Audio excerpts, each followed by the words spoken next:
சங்கீதம் 90 மோசே சொல்கிறார், நாங்கள் கண்ட துன்பத்திற்கு ஈடாக எங்களை மகிழ்ச்சியாக்கும் அப்படின்னு சொல்றாங்க.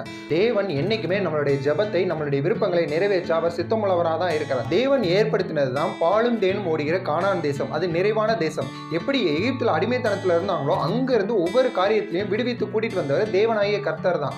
ஆனா பிரச்சனையோ ஒரு நெருக்கமோ வந்துச்சுன்னா அவங்க தேவனை குறித்து முறுமுறுத்தாங்க. அந்த முறுமுறுப்பு தான் கடைசியில அவங்க கானான் தேசத்துக்குள்ள பிரவேசிக்க முடியாம போச்சு. கண்ணுக்கு எதிர கானான் தேசம் இருக்கு, பிரவேசிக்க முடியும், ரெண்டே பேர் சொல்றாங்க, முடியாதுன்னு எல்லாரும் சொல்லும் பொழுது அவங்க அந்த ஆசீர்வாதத்துக்குள்ள பிரவேசிக்க முடியாம போயிடுச்சு.